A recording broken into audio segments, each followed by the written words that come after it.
In the history of military art, there are names that have forever changed the way we think about warfare.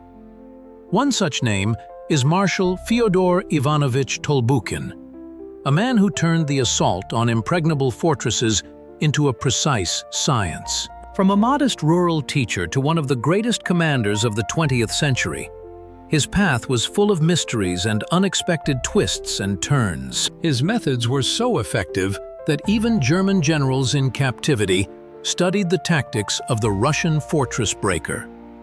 Today, we will reveal the secrets of the military genius who crushed any defensive system and forced enemies to surrender, where others had been defeated. If you are interested in the story of this great commander and his revolutionary methods of warfare, be sure to subscribe to our channel and like this video. And in the comments, share your opinion. What was most important in Tolbukhin's military genius? His tactical innovations or his ability to find unconventional solutions in the most difficult situations? We look forward to your thoughts and discussions. On June 7, 1894, in the quiet county town of Andronikov in the Yaroslavl province, a boy was born who was destined to go down in history as one of the greatest military strategists of the 20th century. Fyodor Ivanovich Tolbukhin was born into a peasant family, and nothing foreshadowed his future glory. However, even in his childhood, he displayed qualities that would later make him invincible on the battlefield. The future marshal's father, Ivan Tolbukhin, was a strict but fair man. He worked the land and dreamed of giving his son an education, understanding that only knowledge could change the fate of a peasant child. His mother, Paraskeva Ivanovna, instilled in her son a love of reading and reflection. It was in his parents' home that Fyodor first encountered books on the history of military campaigns. Even at an early age, the boy showed an extraordinary ability for analysis and planning. Neighbors said that the young Tolbukhin could spend hours studying maps of the area that he found in old books. He built models of fortresses out of sticks and stones, and then devised ways to capture them. These childhood games seemed like harmless fun, but they already revealed the future tactical genius. Fyodor was educated at a parish school, where he proved to be a diligent and inquisitive student. His teachers noted his exceptional memory and ability to do math. He was especially fascinated by geometry, a science that would later help him accurately calculate the angles of attack and trajectories of shelling fortified positions. After graduating from school, the question arose about the young man's future. His family could not afford to send their son to a gymnasium, but the local priest, noticing Fyodor's abilities, offered him a position as a psalm reader. However, the young man dreamed of a different path. He secretly prepared for admission to a teacher's seminary, independently studying the necessary subjects from books he borrowed from the church library. The decisive moment came when he met a retired officer who had come to Andronikov to visit relatives. Colonel Alexei Petrovich Volkov immediately noticed the extraordinary young man. Fyodor asked him questions about military affairs that were striking in their depth and unconventionality of thought. The officer was so impressed that he offered to help him enroll in military school. But fate had other plans. In 1912, Tolbukhin nevertheless enrolled in the Petrograd Teachers' Seminary. It seemed that his military career had been postponed indefinitely. However, it was his pedagogical education that gave him the skills that later allowed him to teach soldiers and officers new tactical techniques. At the seminary, Fyodor not only studied pedagogy, but also continued to independently master military sciences. He regularly visited the General Staff Library, where he studied the works of the great commanders of the past. He was particularly interested in works on fortification and methods of overcoming fortifications. Even then, ideas were forming in his mind that would later revolutionize the concept of storming fortresses. After graduating from the seminary in 1914, the young teacher was assigned to a rural school. But the peaceful life of a teacher did not last long. World War I broke out, and Tolbukhin's fate changed dramatically. What made a quiet rural teacher become one of the most formidable military leaders in history? This question still occupies researchers of his biography. Mobilization notices flew across the Russian Empire like autumn leaves, changing the fates of millions of people. Fyodor Tolbukhin received his in August 1914. The 20-year-old teacher was to report to the Petrograd Reserve Regiment for military service. No one could have imagined that this moment would mark the beginning of a legendary military career. The barracks of the Reserve Regiment were filled with the usual army commotion. Recruits from different parts of the empire learned to march, handle rifles, and follow officers' commands. Tolbukhin stood out among his fellow soldiers, not only for his education, but also for his amazing ability to quickly grasp military wisdom. The commanders took notice of the bright soldier after just a few weeks. The commanders were particularly impressed by an incident during training exercises. Private Tolbukhin suggested changing the location of the firing positions based on the terrain. His calculations proved so accurate that the shooting results improved by 30%. Colonel Nikolai Alexeyevich Brykhin, the regiment commander, personally summoned the young soldier for a conversation. "Where did a rural teacher get such knowledge of artillery?" the colonel asked. Fyodor honestly told him about his passion for military science and his independent study of tactics. Brykhin was so impressed that he sent a report about his talented subordinate to the district headquarters. A month later, an order arrived to send Private Tolbukhin to the ensign school. Accelerated military education courses in wartime provided the basics of officer skills in 4 months. Tolbukhin studied tactics, topography, fortification, and artillery with the same passion with which he had previously read pedagogical works. His thesis was devoted to methods of overcoming wire barriers, a topic that would become his specialty. In March 1915, the newly minted ensign Tolbukhin was assigned to the 127th Putoval Infantry Regiment, which was stationed in East Prussia. The young officer's first combat baptism awaited him in the very crucible of World War I. The German fortifications in this area were considered impregnable, and it was here that Fyodor first put his theoretical knowledge into practice. The regiment was preparing to attack the heights occupied by the enemy. Over the course of several months, the Germans had created a powerful defense system with machine gun nests, barbed wire barriers, and minefields. Previous assaults had ended in bloodshed without achieving any results. Tolbukhin carefully studied the enemy positions and proposed an unconventional attack plan to the regiment commander. Instead of a frontal assault, the young ensign proposed creating a false demonstration on one section and directing the main forces to bypass the swampy lowlands, which the Germans considered impassable. Calculations showed that with proper preparation, the soldiers would be able to cross the swamp at night and strike the enemy from an unexpected direction. Regiment Commander Colonel Vladimir Alexeyevich Kornilov had long doubts. The plan seemed too risky for a young officer with no combat experience. But reconnaissance confirmed the possibility of crossing the swamp, and it was decided to try. Tolbukhin was entrusted with leading a bypassing group of 250 volunteers. The night of April 14th to 15th became Ensign Tolbukhin's moment of glory.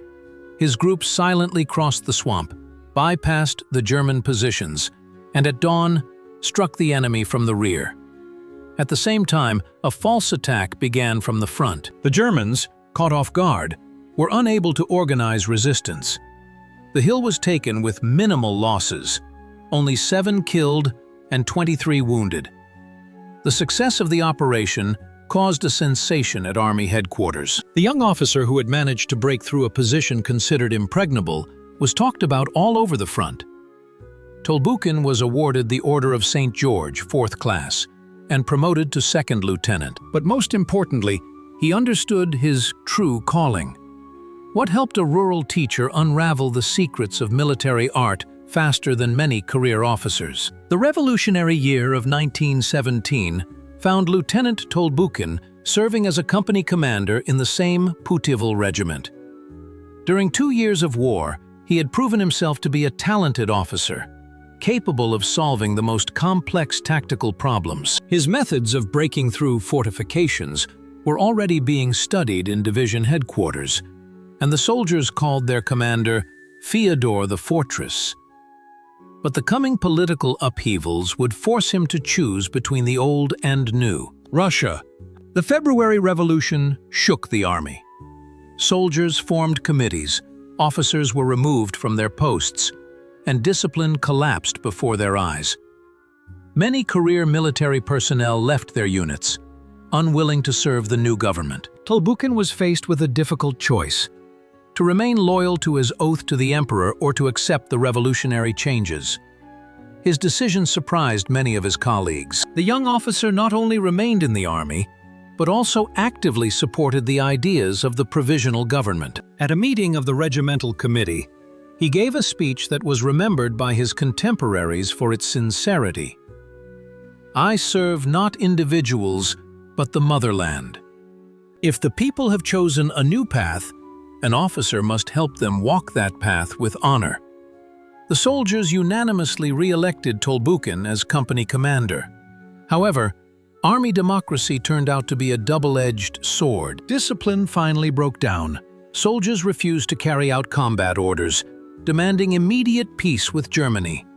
The front was falling apart at the seams, and only a few units remained combat-ready. Tolbukhin's company was among them, thanks to the commander's authority and his ability to find common ground with his subordinates.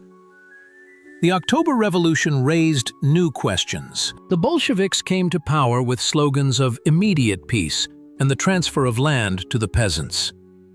The army was falling apart at a catastrophic rate. Soldiers were leaving the trenches en masse and going home to divide up the landowners' estates. In these circumstances, Tolbukhin made the second fateful decision of his life. In December 1917, he voluntarily joined the Red Guard. The reasons for this choice would be the subject of debate among historians for decades. Some argue that he was motivated by sincere revolutionary convictions. Others believe that the pragmatic officer simply chose the side that seemed more viable to him. Tolbukhin himself never explained his motives in detail. The Civil War began for him in the spring of 1918 as part of the Red Army on the Southern Front. Here he encountered a qualitatively new enemy for the first time: the well-organized and motivated White Guard troops. The methods that had been effective against the demoralized Germans of 1917 needed serious refinement. The first major test was the defense of Tsaritsyn in the summer of 1918. Tolbukhin commanded a battalion that held one of the key defensive positions in the city. The white troops of General Pyotr Nikolaevich Wrangel conducted a methodical assault on the Red positions, using tactics borrowed from the German army. It was in the battles near Tsaritsyn that Tolbukhin first applied the active defense tactics he had developed himself. Instead of passively sitting in the trenches, his battalion carried out sudden counterattacks in small groups, disrupting the enemy's plans and forcing them to expend their forces on secondary fronts. This tactic would later be developed into his famous system of breaking through fortifications. Night raids by reconnaissance and sabotage groups, which Tolbukhin personally trained and instructed, proved particularly effective. These groups penetrated the enemy's rear, destroyed ammunition depots, cut communication lines, and sowed panic among the White Guards. The methods used to train these groups would later become the basis for Soviet Special Forces tactics. In the fall of 1918, the Red Army went on the offensive. Tolbukhin was given command of a regiment and tasked with breaking through the White Army's fortified line near the Likaya station. The enemy had created a powerful defense system with reinforced concrete pillboxes, barbed wire barriers, and minefields. Head-on attacks by other units had been unsuccessful for 3 weeks. After studying the enemy's positions, Tolbukhin proposed a daring plan to the command. He divided the regiment into 3 groups. One pretended to prepare for a frontal attack. The second secretly advanced to strike from the flank. And the third, an elite assault group, was to penetrate the rear through a swampy area that the Whites considered impassable. What happened during this assault And why did it mark the beginning of Tolbukhin's legend as a master of the impossible? The 1920s were a period of intense professional growth for Tolbukhin and the formation of his unique military doctrine. After the end of the Civil War, many Red commanders were sent for retraining or dismissed from the army altogether. Tolbukhin escaped repression thanks to his impeccable reputation and outstanding abilities, which were recognized even by critics of the Soviet regime. In 1921, he entered the General Staff Academy, where he encountered a fundamentally new task: the study of modern theories of military art. Old ideas about war had become hopelessly outdated under the influence of the experience of the World War. Tanks, aircraft, and chemical weapons had appeared. Tactics required a radical rethinking. Tolbukhin proved to be one of the most capable students at the academy. His thesis, "Methods of Overcoming Fortified Zones in Modern Warfare," aroused keen interest among the faculty. In it, he first formulated the principles that would later be called the Tolbukhin system. The main idea was the comprehensive use of all branches of the armed forces to create multiple breakthroughs simultaneously. After graduating from the academy in 1924, Tolbukhin was assigned to the headquarters of the Moscow Military District, where he was involved in the development of new regulations and instructions. His theoretical work during this period laid the foundations for Soviet offensive doctrine. He paid particular attention to the coordination of infantry, artillery, and aviation during defensive breakthroughs. In parallel with his theoretical work, Tolbukhin commanded various units, where he tested his ideas in practice. In 1927, he headed an experimental rifle brigade that practiced new tactical techniques. It was here that the famous Tolbukhin artillery training was born, a system of firepower that literally swept away enemy defenses.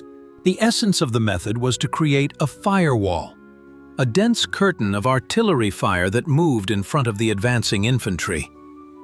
But Tolbukhin improved this tactic by introducing an element of surprise. Instead of moving evenly, the fire was concentrated on key defense points, creating gaps for the assault groups to break through. Aerial reconnaissance and fire correction played a special role in Tolbukhin's system. At that time, this was a revolutionary innovation. The pilots of his brigade worked closely with the artillerymen, transmitting data on the results of the shelling and correcting the fire in real time. The effectiveness of the artillery increased significantly, but the most important innovation was the training of special assault groups. Tolbukhin personally selected soldiers for these units, paying attention not only to physical qualities, but also to psychological stability. The assault troops underwent intensive training in overcoming obstacles, hand-to-hand combat, and actions under heavy enemy fire. Each assault group studied the specific section of the defense that it was to break through. The soldiers trained on mock fortifications, practicing their actions until they became automatic. Tolbukhin demanded that each fighter know not only his own task, but also the tasks of his neighbors. This allowed the group to act in unison, even if the commander was lost. In 1930, Tolbukhin's theories were tested in large-scale army exercises. His brigade had to break through an impregnable defense, which had been built up over a week by an entire division with the support of engineering units. The simulated enemy had a multiple advantage in forces and ideal positions for defense. The result exceeded all expectations. Tolbukhin broke through the defenses in 40 minutes, losing only 3% of his personnel. The defeated division did not even have time to understand what had happened. The country's top military leaders, including People's Commissar of Defense Kliment Voroshilov, came to watch the exercises. After the demonstration, Voroshilov uttered a phrase that became famous. "Comrade Tolbukhin has turned the assault on a fortress into an exact science." The fame of the breakthrough wizard spread throughout the Red Army. Officers from all over the Soviet Union came to study Tolbukhin's methods. His brigade became a kind of school for future commanders. Many of his students later became famous in the battles of the Great Patriotic War. applying the lessons they had learned against the fascist invaders. But what other secrets did the revolutionary tactics, which would soon shake the whole world, conceal? On June 22, 1941, Lieutenant General Tolbukhin commanded the 57th Separate Army as part of the Southern Front. The peaceful Sunday morning was disrupted by the roar of dive bombers and the thunder of artillery fire. The Great Patriotic War had begun, and Tolbukhin was faced with a task for which he had been preparing his entire professional life: to stop a superior enemy and organize an effective defense. German troops of Army Group South, commanded by Field Marshal Gerd von Rundstedt, launched their main attack in the direction of Kiev. The group included the Wehrmacht's best tank and motorized divisions, hardened in battles in France and Poland. Their blitzkrieg tactics had already brought Germany victories on all fronts in Europe. Tolbukhin's army was defending a section of the front line stretching over 150 kilometers. The forces were extremely thinly stretched. There were only 800 soldiers per kilometer of the front, compared to the norm of 3,000. There was a catastrophic shortage of artillery, and air cover was virtually non-existent. These conditions called for unconventional solutions. Tolbukhin understood that it was impossible to hold back the German onslaught in open combat, but he had an advantage that other Soviet commanders did not have: a deep knowledge of the principles of defense and the ability to turn any terrain into an impregnable fortress. Instead of trying to create a continuous front line, he ordered the construction of a system of strongpoints. Each strongpoint was a mini-fortress capable of conducting circular defense. Tolbukhin personally chose the locations for them, taking into account the terrain, camouflage possibilities, and mutual fire support. Soldiers worked day and night to create reinforced concrete pillboxes, anti-tank ditches, and minefields. Particular attention was paid to creating false positions and objects.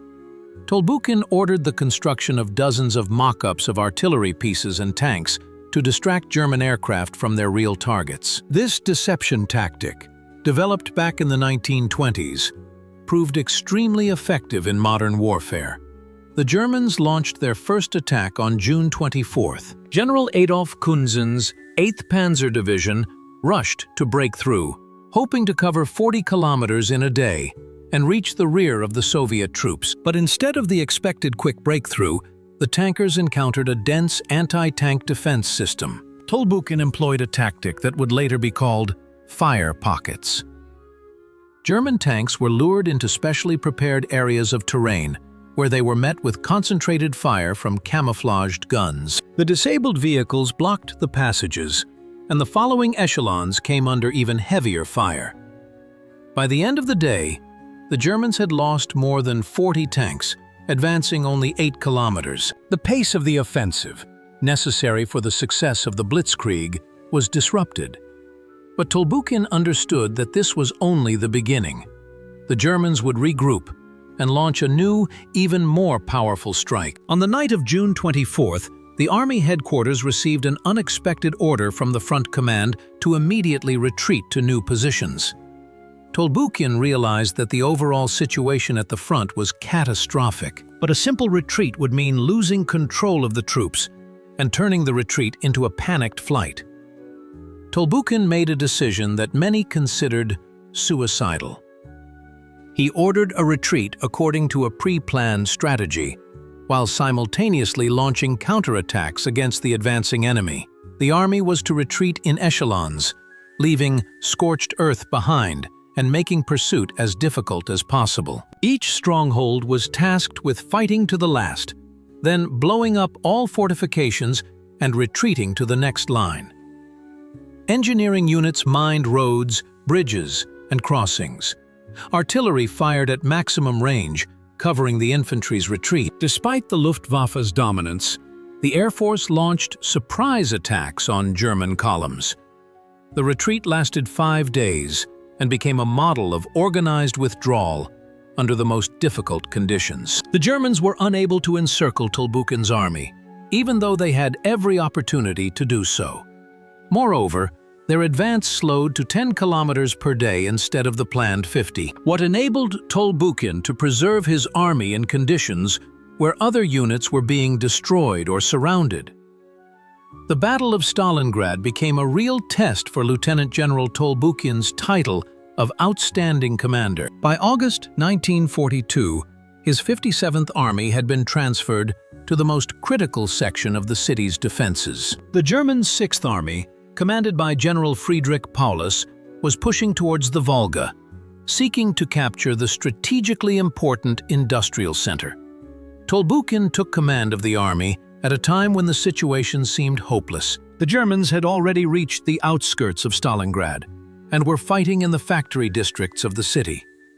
Soviet troops suffered huge losses, and reserves were practically non-existent. It would take a miracle to stop the enemy just a few kilometers from the banks of the Volga. After assessing the situation, Tolbukhin came to an unexpected conclusion: to turn the city itself into a giant fortress. Every building was to become a stronghold, every street a line of defense, every basement a long-term firing point. This concept was radically different from traditional ideas about urban warfare. Tolbukhin paid particular attention to the creation of a system of underground communications. Soldiers and workers laid communication passages through the basements of buildings, sewer collectors, and industrial tunnels. This allowed troops, ammunition, and wounded soldiers to be moved secretly without exposing them to enemy fire. The organization of sniper warfare was a revolutionary innovation. Tolbukhin set up special sniper schools right in the trenches of Stalingrad. Experienced marksmen taught newbies the art of accurate shooting, camouflage, and psychological warfare. Snipers were tasked not only with destroying enemies, but also with spreading fear among German soldiers. The most famous student of Tolbukhin's sniper schools was Vasily Grigorievich Zaitsev. Under the guidance of Tolbukhin's army instructors, this young Siberian became a true legend. During the battles in Stalingrad, Zaitsev killed more than 200 enemies, including 11 enemy snipers. But Tolbukhin did not limit himself to defensive actions. He developed a tactic of creeping counterattacks, a series of small offensive operations that kept the Germans constantly on edge and prevented them from consolidating their captured positions. These attacks were carried out by small groups at different times of the day and in different sections of the front.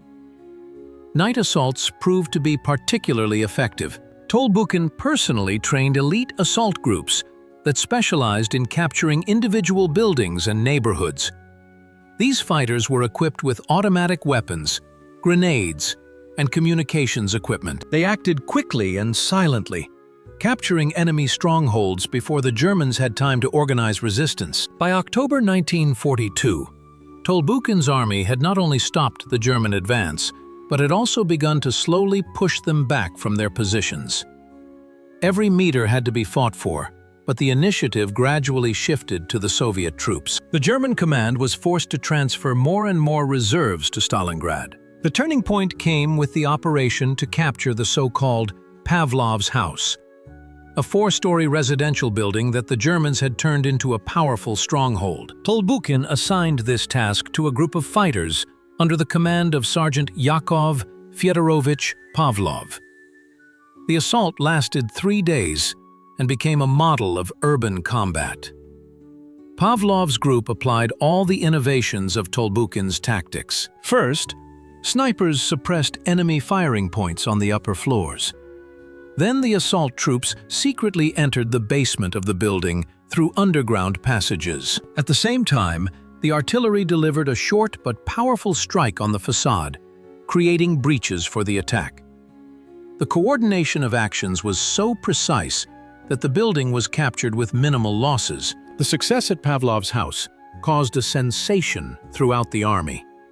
Soldiers believed that the Germans could be defeated even in urban combat. The morale of the troops rose sharply, and Tolbukhin's methods began to be applied throughout the Stalingrad front. But the most important thing was yet to come: preparations for a grand offensive operation that would change the course of the entire war. What secrets were hidden in the preparations for Operation Uranus?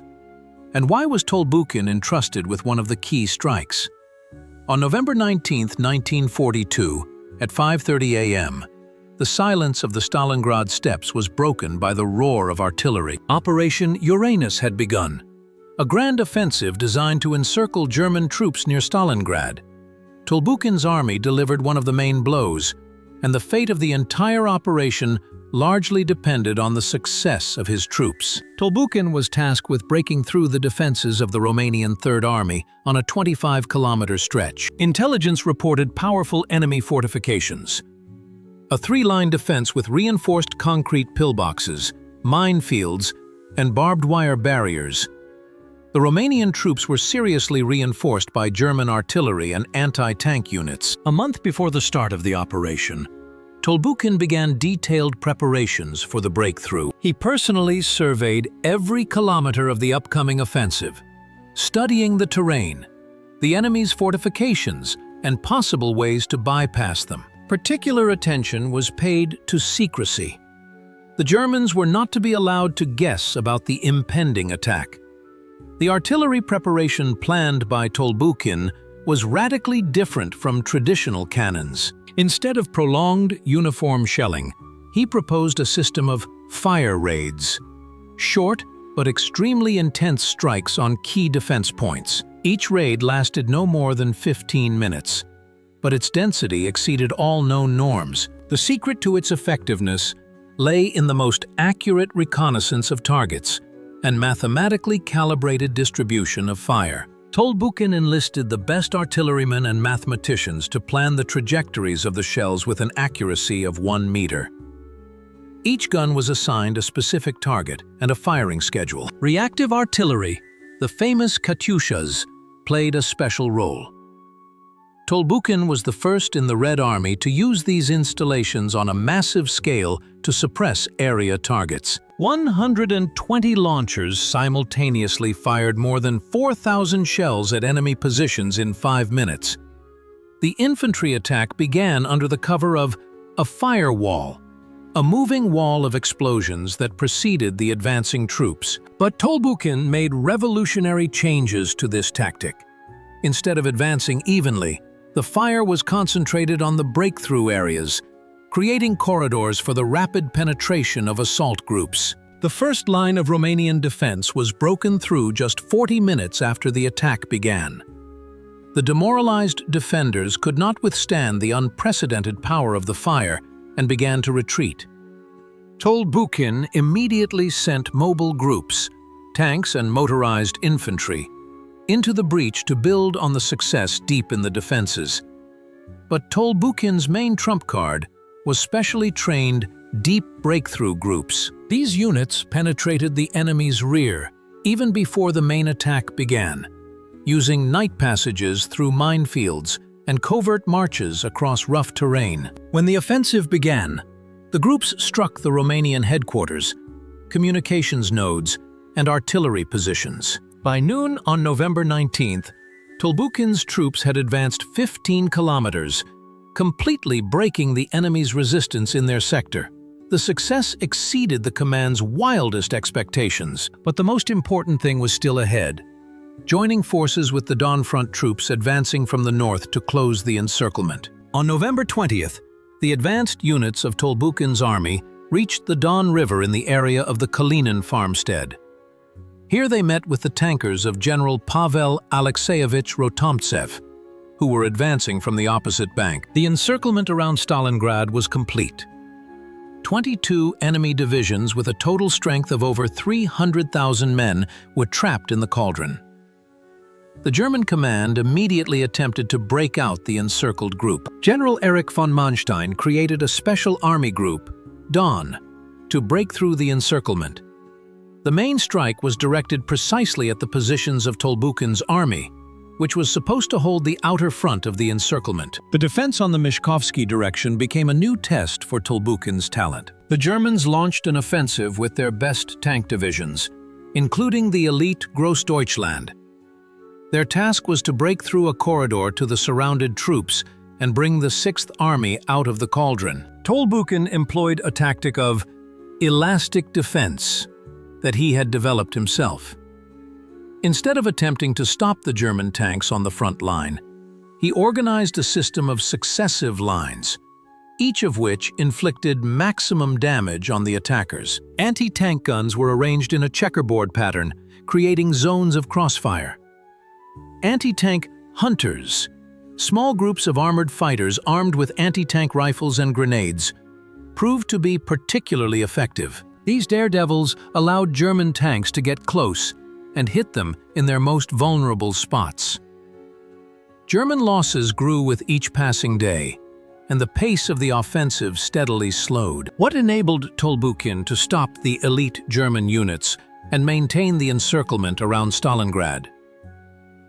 The success at Stalingrad paved the way for Tolbukhin to achieve new military victories. In February 1943, he was appointed commander of the Southern Front and tasked with liberating the Donbass, a strategically important industrial region captured by the Germans in 1941. This operation was to test Tolbukhin's ability to command large units in offensive operations.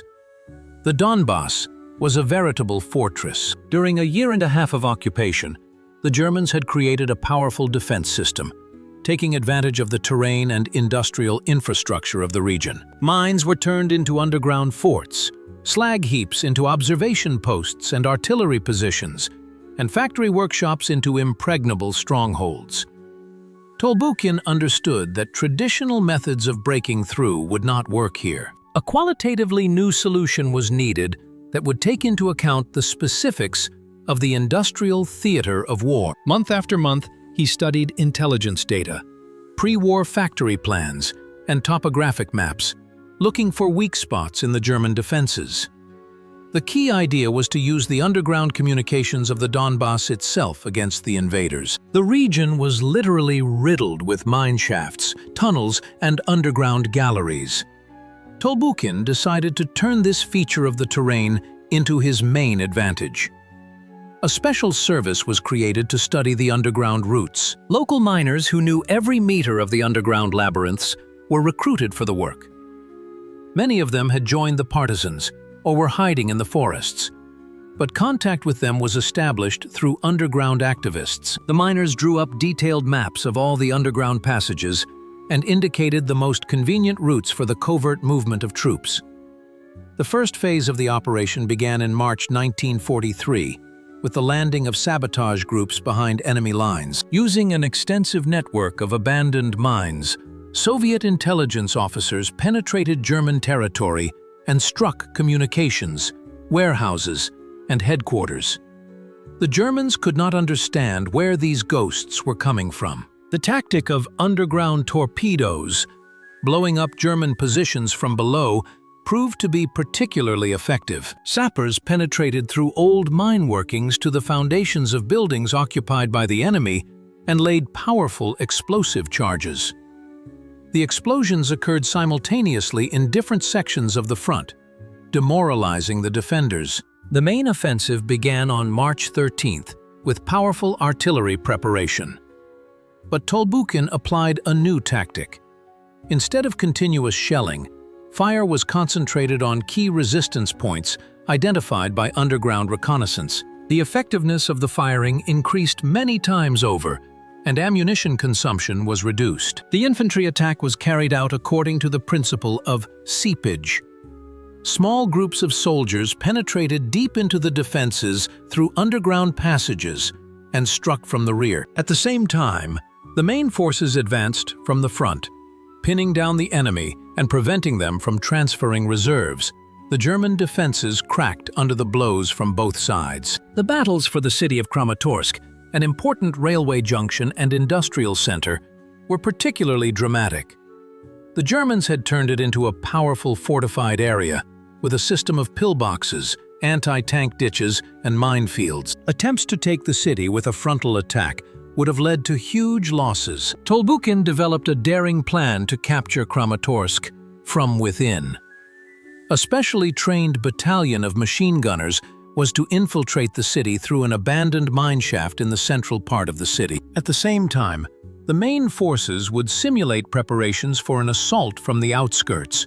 distracting the defenders' attention. On the night of March 17th, Senior Lieutenant Ivan Petrovich Sidorov's battalion silently descended into the mine on the northern outskirts of Kramatorsk. Moving through the underground galleries, the machine gunners reached the city center by dawn. At 5 in the morning, they suddenly appeared in the main square and captured the German headquarters. Panic reigned in the enemy ranks. The Germans could not understand how Soviet soldiers had ended up in the city center, bypassing all the lines of defense. Taking advantage of the confusion, the main forces of the front went on the offensive, and by noon had completely captured Kramatorsk. The losses amounted to only 40 people killed. The success at Kramatorsk became a turning point in the entire Donbass operation. The German command realized that it was practically impossible to hold the region with its extensive system of underground communications. A general retreat of German troops to the Dnieper began. By the end of March, the entire Donbass had been liberated. The operation in Donbass brought Tolbukhin fame as an invincible commander. His methods were studied in all military academies, and Western analysts called him the Russian enigma. But even more difficult tasks lay ahead. What secrets were hidden in the preparations for the liberation of Crimea? And why did this peninsula become a real triumph for Tolbukhin's military genius? In the spring of 1944, Tolbukhin was faced with a task that many considered impossible: the liberation of Crimea. The peninsula had been turned into an impregnable fortress, which the Germans and Romanians had been fortifying for almost 3 years. Natural barriers, the Perekop Isthmus and the Sivash, were supplemented by powerful artificial fortifications, creating a virtually impenetrable barrier. The enemy's Crimean group numbered more than 200,000 men, under the command of Colonel General Erwin Janis.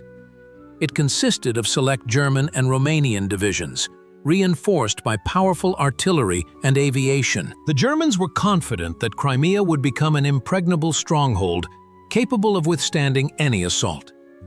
Tolbukhin took command of the 4th Ukrainian Front and began to study the details of the upcoming operation. The main problem was that the traditional routes to the peninsula, through Perekop and Chongar, had been turned by the enemy into powerful fortified areas with deeply echeloned defenses. Intelligence reported that the Germans had created a system of 5 defensive lines with a total depth of up to 35 kilometers on the isthmuses. Each line included reinforced concrete pillboxes, anti-tank ditches, minefields, and wire barriers.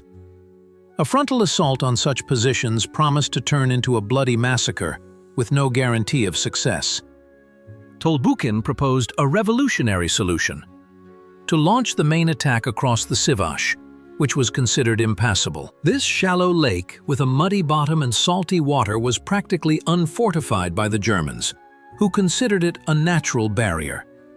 But it was here that the commander saw the key to the success of the entire operation. Preparations for the crossing of Sivash began in February.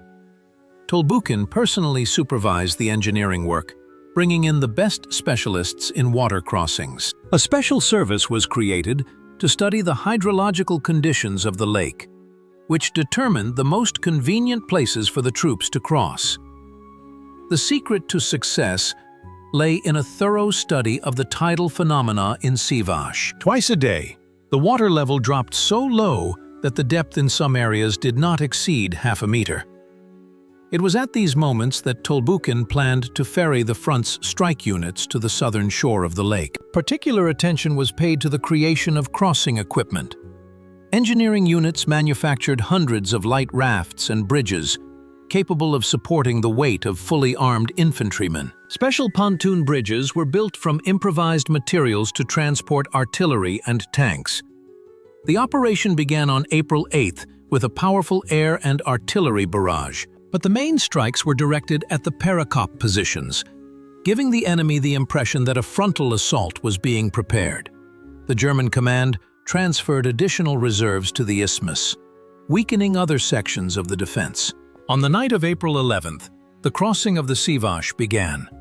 Selected units of the 2nd Guards and 51st Armies took part in the operation. Soldiers crossed in small groups, taking advantage of the moment of maximum ebb tide. The muddy bottom of the lake made movement difficult, but provided excellent camouflage. By dawn on April 12th, 2 rifle divisions with artillery and tank support were already on the southern shore of Sivas. The Germans only discovered the Soviet troops when they began attacking the fortifications from the rear. Panic broke out among the defenders, who had not expected the enemy to appear from this direction. Simultaneously with the offensive across Sivas, Tolbukhin launched supporting strikes on Perekop and Chongar. The Germans found themselves in a critical situation.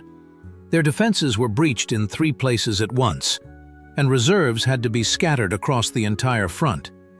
Coordinated command of the troops was disrupted. Particularly fierce fighting broke out for the city of Armyansk, a key hub of German defense on Perekop. The city's garrison numbered more than 5,000 men and had powerful artillery at its disposal. The Germans turned every building into a stronghold and prepared for a long siege. Tolbukhin employed a double encirclement tactic. While the main forces stormed Armyansk from the front, 2 mobile groups flanked the city and cut off the garrison's retreat routes. The surrounded Germans fought desperately, but the outcome of the battle was a foregone conclusion. By the evening of April 13th, Armyansk was liberated. The breakthrough of the German defenses on the isthmuses opened the way into the depths of the peninsula. Tank units rushed toward Simferopol and Sevastopol, not allowing the enemy to gain a foothold on the intermediate lines. The pace of the offensive reached 50 kilometers per day, an unprecedented speed for that time. By the end of April, the entire territory of Crimea had been liberated, with the exception of Sevastopol, where the Germans continued to resist until May 9th. Soviet losses were significantly lower than expected, thanks to Tolbukhin's unconventional tactics. The Crimean operation became a model of military art and brought its author worldwide fame. But what was hidden behind the preparations for the next, even more ambitious operation in the Balkans? In the summer of 1944, Tolbukhin faced a new grandiose task: conducting the Iasi-Kishinev operation, which was to become one of the most brilliant examples of military artistry in World War II. Commanding the 3rd Ukrainian Front, he was tasked with defeating a powerful enemy group in Moldova and opening the way to the Balkans. The German-Romanian troops of the Army Group South Ukraine, commanded by Colonel General Johannes Frisner, occupied extremely advantageous positions. Their defense was based on natural barriers, the Dniester and Prut rivers, as well as a powerful system of artificial fortifications. The group consisted of 25 divisions with a total strength of more than 900,000 men. Tolbukhin understood that the success of the operation depended not only on military skill, but also on the political situation in the region. Romania was an ally of Germany, but its troops were not known for their high combat skills. In addition, discontent with the war was growing in the country, which created favorable opportunities for a Soviet offensive.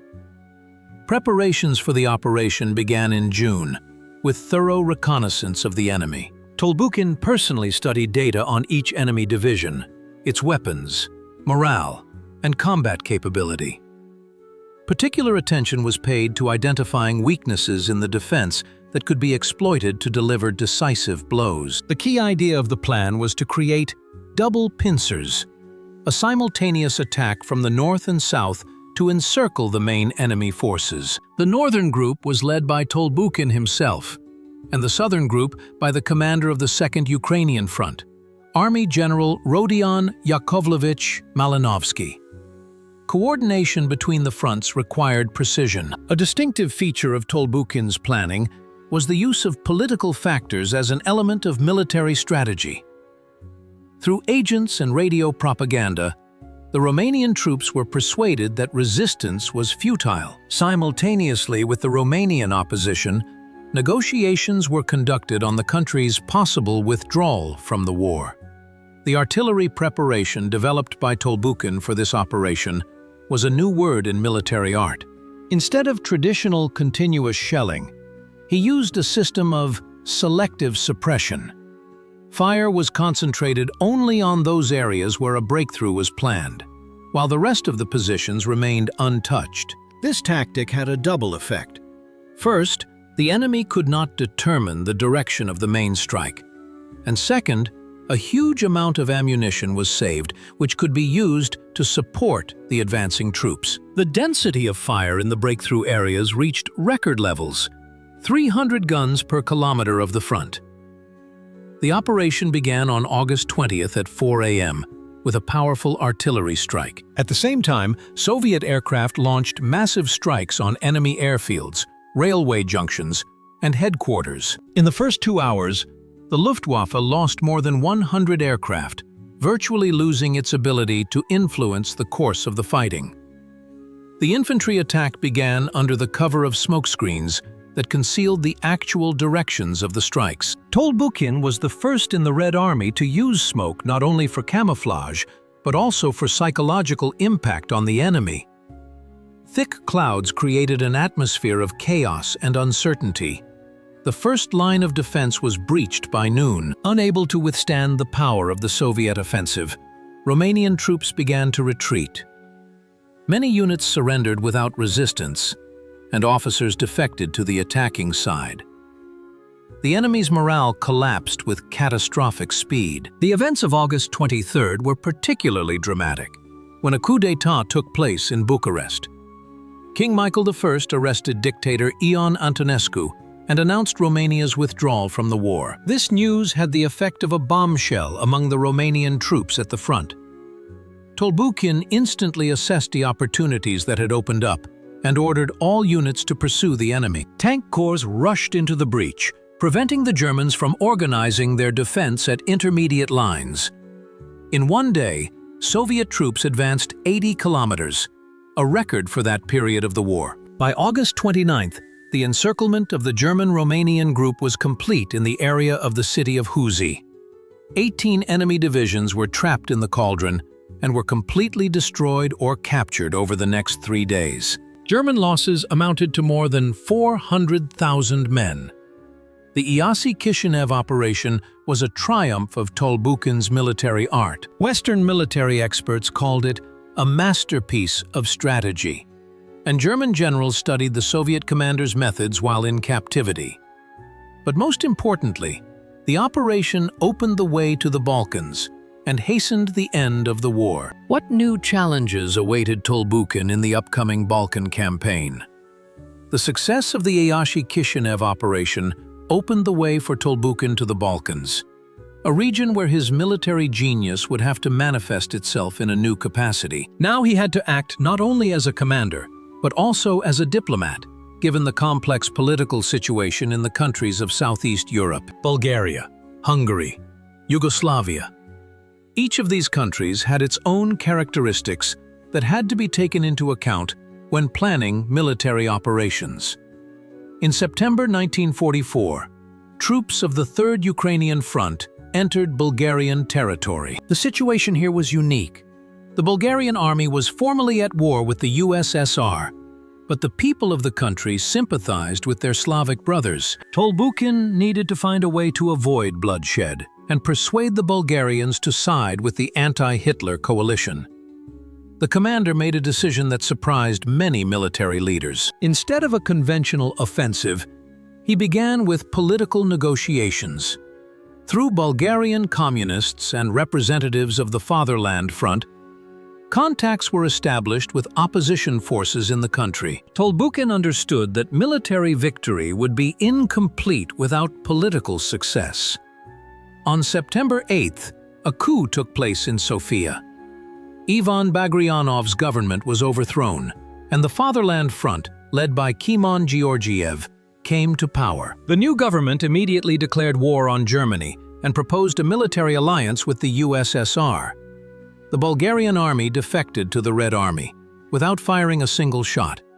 This diplomatic victory was of enormous strategic importance. Tolbukhin received additional forces at his disposal: 4 Bulgarian armies, with a total strength of over 300,000 men. Moreover, the shortest route to the southern borders of Hungary through Bulgarian territory was now open. The next target was Yugoslavia, where a real people's war against the occupiers was unfolding.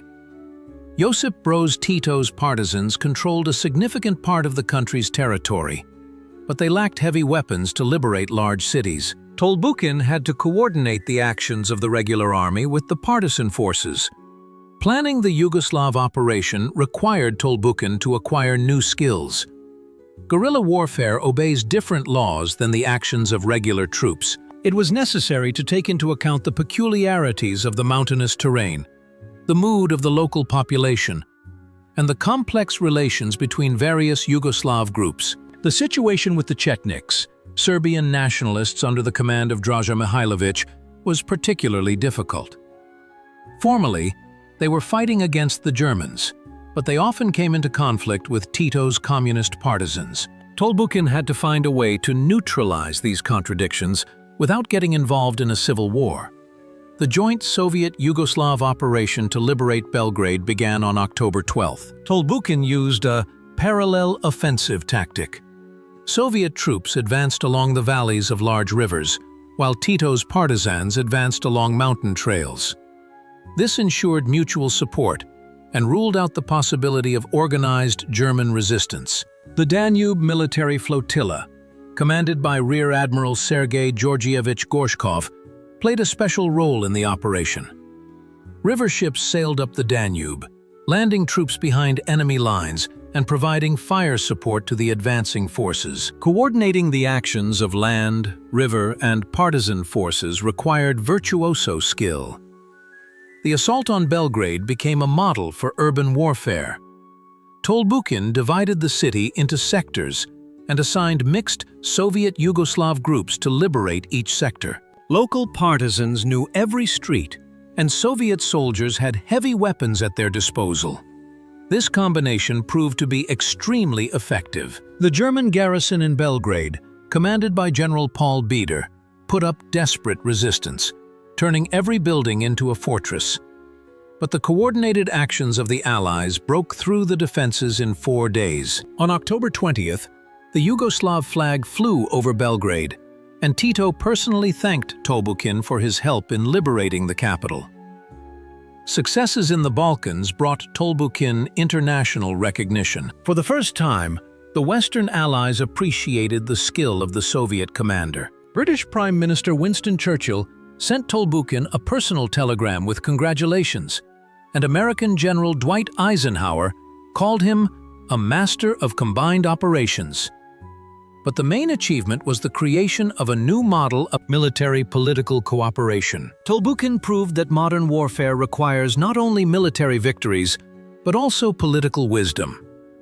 His methods of working with allies became a model for other Soviet commanders. By the end of October, the troops of the Third Ukrainian Front had reached the borders of Hungary, Germany's last major ally in Europe. The most difficult battles of the war lay ahead, but Tolbukhin was ready for new challenges. What secrets were hidden in the preparations for the assault on Budapest, an operation that would become the commander's last great battle?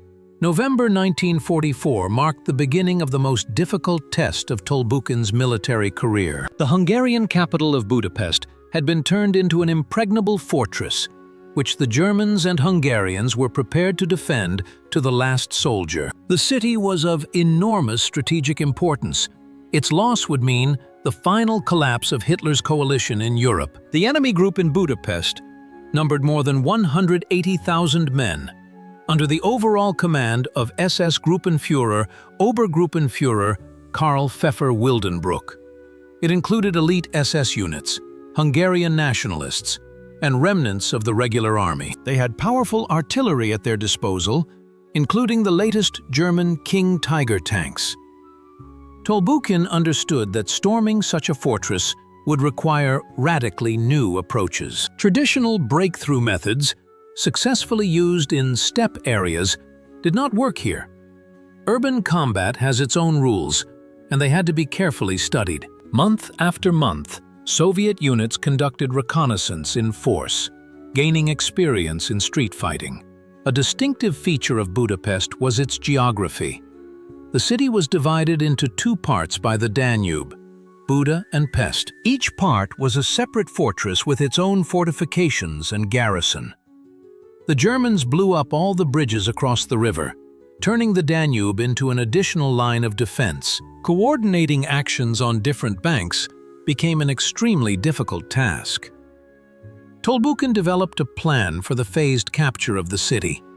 First, it was planned to surround Budapest, cutting off the garrison from the outside world. Then, using the experience gained in the battles of Stalingrad, the defenses would be methodically broken through, block by block. Particular attention was paid to minimizing casualties among the civilian population and preserving architectural monuments.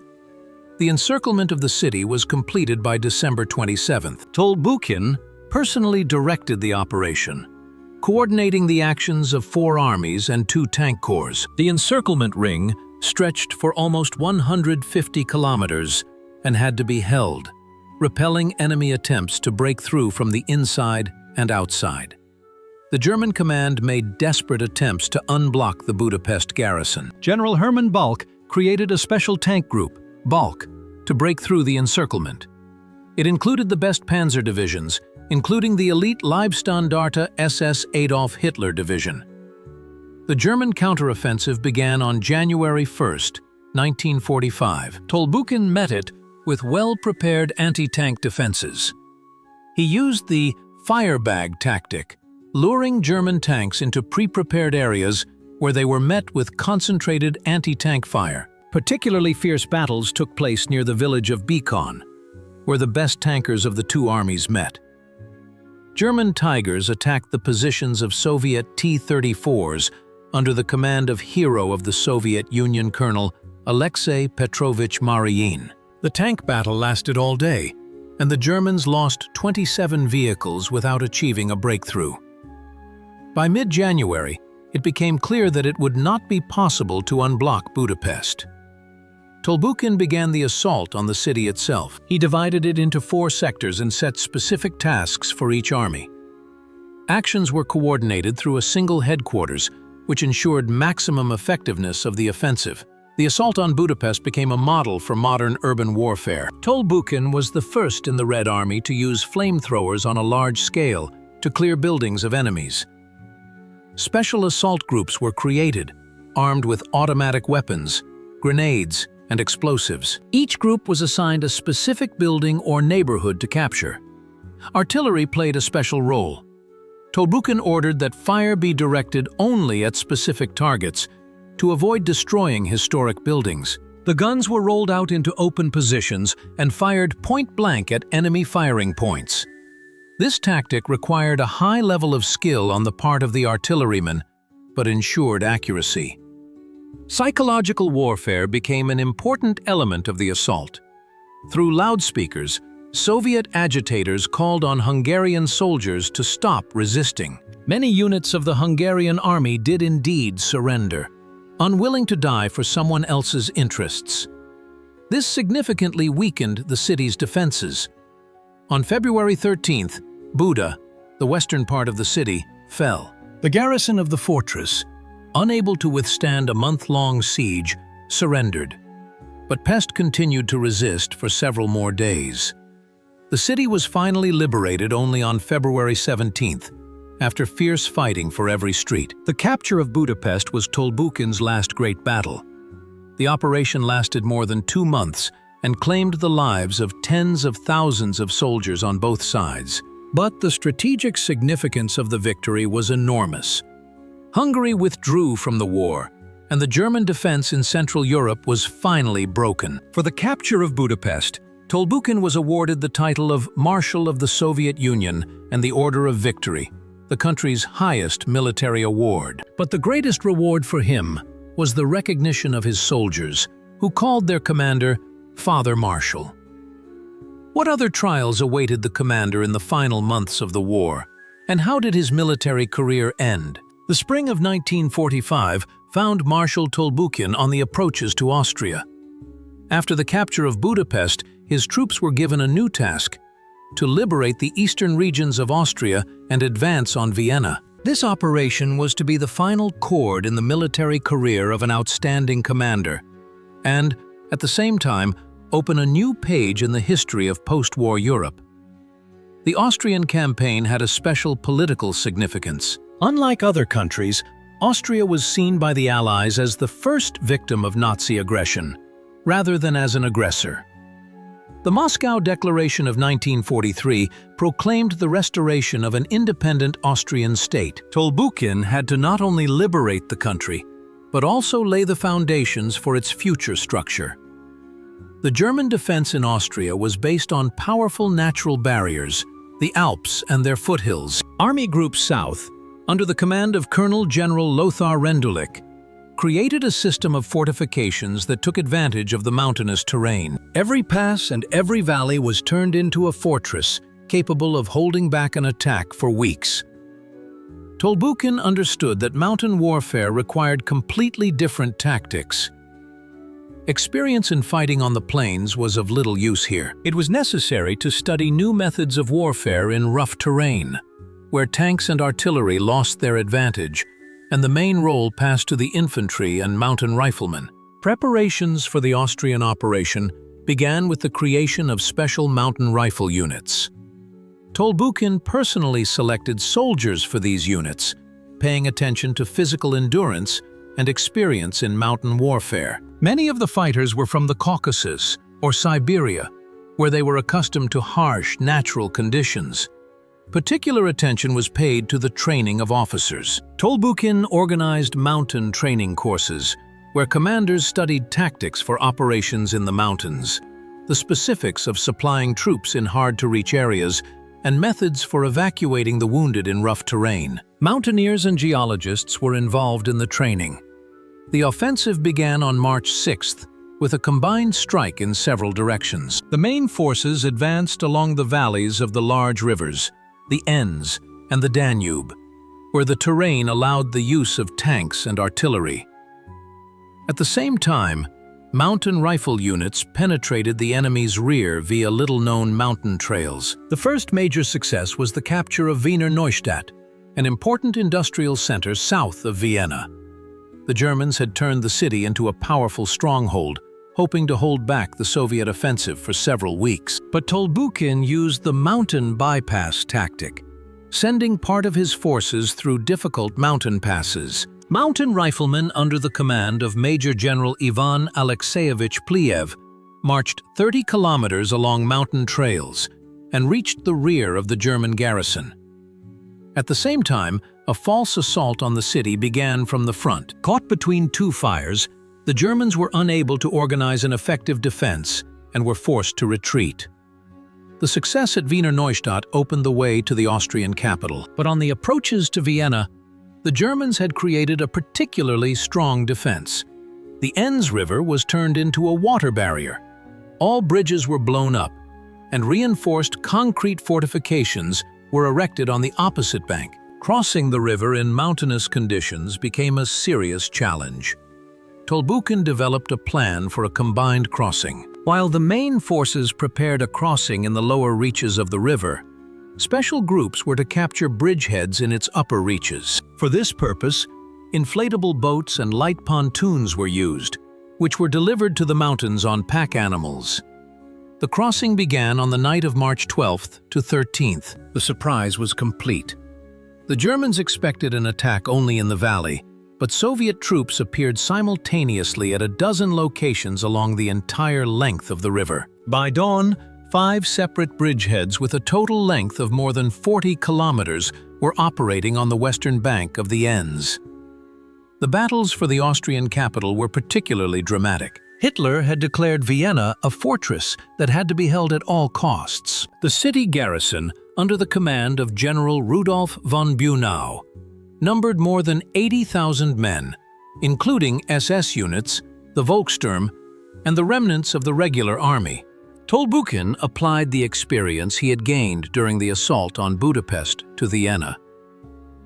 The city was divided into sectors, each of which was stormed by a separate group. Particular attention was paid to preserving architectural monuments. Vienna was one of the most beautiful cities in Europe, and its historical heritage had to be preserved. The assault on the city lasted from April 6th to April 13th. German troops fought stubbornly, but their morale was already broken. Many Austrians did not want to die for someone else's cause and defected to the Red Army at the first opportunity. Viennese communists raised an uprising in the city, facilitating the actions of the Soviet troops. On April 13th, the red flag flew over Vienna. Austria was liberated from Nazi rule, and Marshal Tolbukhin went down in history as the liberator of one of the most beautiful capitals of Europe. The war was coming to an end, but the final decisive battles still lay ahead. What role did Tolbukhin play in the final operations of the Great Patriotic War? On May 9, 1945, the Act of Unconditional Surrender of Germany was signed in Karlshorst near Berlin. The Great Patriotic War ended with the complete victory of the Soviet Union and its allies. For Marshal Tolbukhin, this day was not only a joyous victory, but also the beginning of a new stage in his life, the transition from military action to peaceful construction. The post-war years required Tolbukhin to develop completely different qualities. From a military commander, he had to become an administrator engaged in the restoration of destroyed territories. He was appointed commander of the southern group of forces stationed in Romania and Bulgaria. His task was not only to maintain order, but also to help the Allied countries rebuild their economies. Tolbukhin approached his new duties with the same thoroughness with which he planned military operations. He studied the economies of the Balkan countries, the characteristics of their agriculture and industry. The Marshal understood that stability in the region depended on the rapid restoration of normal life for the population. Particular attention was paid to the restoration of transport infrastructure. The war had destroyed most of the bridges, railways, and port facilities in the Balkans. Tolbukhin organized large-scale construction work, involving both Soviet military builders and local labor resources. Relations with the local population became a complex problem. Not all residents of Romania and Bulgaria welcomed the Soviet military presence. Tolbukhin pursued a policy of soft power, seeking to win the trust of local residents through action rather than coercion. He prohibited requisitions and looting, and severely punished violators of discipline. The result of this policy was the gradual establishment of normal relations between Soviet troops and the civilian population. Tolbukhin personally met with representatives of various political forces, religious leaders, and representatives of the intelligentsia. These contacts helped to resolve contentious issues peacefully. In 1947, Tolbukhin was recalled to Moscow and appointed commander of the Transcaucasian Military District. This was an honorable appointment. Transcaucasia was considered one of the most important strategic regions of the USSR. It was home to large industrial centers, oil fields, and major transport routes to the Middle East. The new position required the Marshal to study the specifics of the region. Transcaucasia was inhabited by dozens of peoples with different cultural traditions and religions. Tolbukhin had to ensure the unity of the multinational region without infringing on the national characteristics of each people. The Marshal paid particular attention to the training of young officers. A system of military schools and advanced training courses was established in the district. Tolbukhin personally lectured on tactics and strategy, passing on his wealth of experience to a new generation of military personnel. Many of his students later became outstanding military leaders. Tolbukhin was also involved in developing new regulations and instructions for the Soviet Army.